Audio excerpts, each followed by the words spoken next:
आपल्या संस्कृतीत सांगितलेलं आहे, यत्र नार्यस्तु पूजन्ते रमन्ते तत्र देवता. म्हणजे जिथे जिथे स्त्रीचं पूजन केलं जातं तिथे तिथे देवता वास करते. त्याच ठिकाणी आमची संस्कृती सांगते की न स्त्री स्वातंत्र्यम अर्हती, म्हणजे स्त्री ही स्वातंत्र्य देण्याच्या लायकीची नाही. म्हणजे काय की यत्र नार्यस्तु पूजन्ते रमन्ते तत्र देवता. आम्हाला लक्ष्मीनी वास केला पाहिजे. आम्ही महिला सहकार्य सोसायट्या काढल्या, आमच्या बँकेचे चेअरमन महिला झाल्या. पण लगेच जेव्हा एखादा निर्णय घ्यायची वेळ येते तेव्हा आमच्या डोक्यात आमची संस्कृती पटकन येते, न स्त्री स्वातंत्र्यम अर्हती. चुपचाप सही करायची सांगितली तिथे. हे अनेक महिला बँकांच्या चेअरमनचं वास्तव मी तुमच्यासमोर मांडते आहे. हे खोटं कुठेच नाही आहे. महिलांना अर्थसाक्षर करा, अर्थसाक्षर करून ठेवू नका. त्यांना त्यांच्या आर्थिक क्षमता वाढवण्यासाठी सहाय्यभूत ठरणारं काम करा.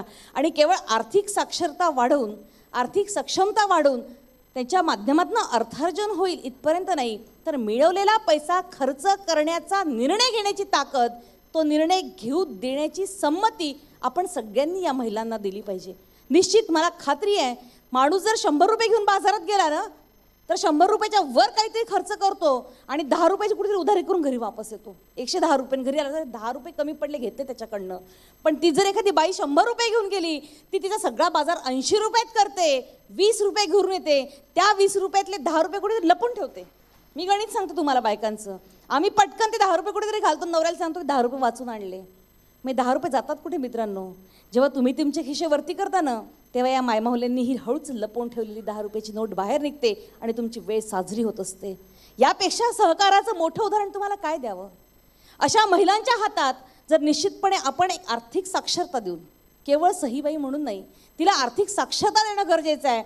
जी आर्थिक साक्षरता आमच्या मुलींना मिळेल, आमच्या महिलांना मिळेल, तो संस्कार ती तिच्या मुलांवरती करते. कशासाठी द्यायचं? तिच्यासाठी नाही. मी तुम्हाला खात्रीने सांगते, आमच्या महिलांच्या हातात जर तुम्ही पैसा दिला, सोसायट्या दिल्या, सहकारी संस्था दिल्या ना, त्या कुठल्या पुन्हा गाडगेळकडे जाणार नाही, आरसी बापनाकडे जाणार नाही, काही करणार नाही, कुठल्या साड्या घ्यायला जाणार नाही, कुठल्या पार्लरमध्ये जाणार नाही. त्या निश्चित आलेला पैसा, वाचलेला पैसा पुनर्विकासात, जे आत्ता या ठिकाणी अत्यंत सुंदर प्रभूजींनी मांडलं की स्वयं विकास जो करायचा आहे, या स्वयं विकासासाठी माझा हा पैसा कसा कामेल यासाठी झटणारी ही महिला असते.